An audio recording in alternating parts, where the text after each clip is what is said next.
As time passed since the marriage of Joseph and Mary, they lived a happy but simple life as they waited with joy for the birth of their promised son. They carried the secret that Joseph wasn't the child's biological father, but knew that it wouldn't keep him from being a true father. He would be excited, as most men would be, to tell the whole world that he was going to be a father.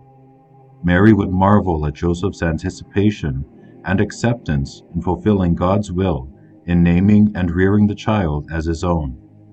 She no doubt treasured these mysteries in her immaculate heart, as she treasured the other mysteries present in her life. From St. Luke chapter 2, verse 19, Mary treasured all these things, pondering them in her heart. As months went by, the child grew within his tabernacle, the womb of the Blessed Virgin Mary, and his time was drawing near. Soon he would be in Bethlehem, where King David was born, where Joseph was born, and where he too would be born into the world. It was during the 9th month that a census was ordered by Caesar Augustus, which meant that everyone had to return to the lands of their forefathers to register and be counted. A reading from the book of Luke, chapter 2, verse 4 to 5. And Joseph went up from Galilee, out of the city of Nazareth into Judea, to the city of David, which is called Bethlehem, because he was of the house and family of David, to be enrolled with Mary, his espoused wife, who was with child. It is important to note the significance of Bethlehem being the birthplace of both Saint Joseph and our Lord Jesus for 3 reasons.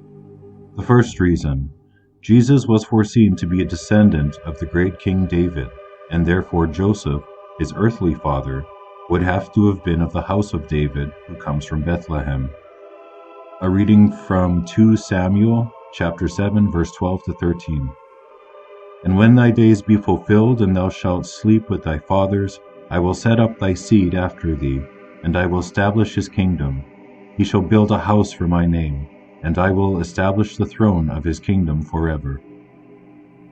The second reason, Joseph's reporting to Bethlehem at that time, which resulted in the Virgin Mary giving birth to the Messiah there, also added to the fulfillment of the prophecy of Micah, which announced that this place would bring our Lord to the world. A reading from Micah chapter 5, verse 1 to 2. Thou Bethlehem art a little one among the thousands of Judah. Out of thee shall he come forth unto me that is to be the ruler in Israel, and is going forth is from the beginning, from the days of eternity. The third reason, the word Bethlehem, Bet-Lehem in Hebrew, means house of bread, and this is of tremendous significance, since Jesus Christ called himself the living bread. A reading from the book of John, chapter 6, verse 51. I am the living bread which came down from heaven. If any man eats of this bread, he shall live forever, and the bread that I will give is my flesh, for the life of the whole world. So just as Joseph of the Old Testament provided bread for his brothers when they saw him in hunger, how much more did Saint Joseph in Bethlehem present to us the true, living bread, Jesus Christ? He held this life-giving bread in his folded arms and guarded it as a storehouse, but eager to nourish mankind. Thus he is praised by 15th century author Wilhelm Nicodemus in his Officium Parvum Sancti Joseph.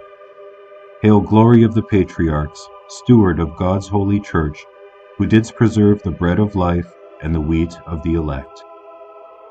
Saint Joseph had to report to Bethlehem, the birthplace of King David, which is roughly 130 kilometers, 80 miles, south of Nazareth, where he and Mary were living. To reach Bethlehem, they would have to cross the rough terrain of Samaria into Judea. Though Joseph would be saddened to not have Mary by his side, he was also hesitant to bring her along, since she was soon to give birth. Concerning this, Venerable Maria d'Agreda reveals the words of Saint Joseph to the Blessed Virgin.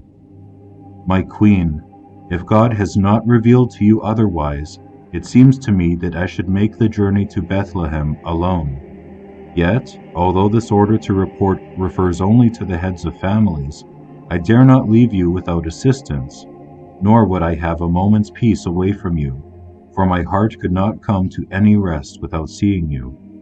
However, your delivery is too fast approaching to ask you to go with me to Bethlehem, and I do not want to place you in any risk. And the words of the Blessed Virgin to her spouse, My spouse and my master, I will accompany thee with much pleasure, and we will make this journey in the name of the Lord. Relying on his protection and assistance in our necessities and labors, we will proceed with confidence.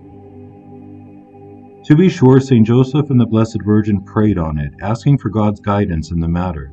It was revealed to Mother Cecilia Bage that an angel was sent to Joseph with the answer.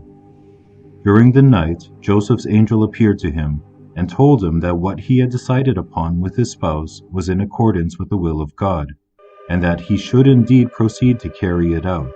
This message of the angel made Joseph feel completely satisfied that he would take the Blessed Virgin to Bethlehem.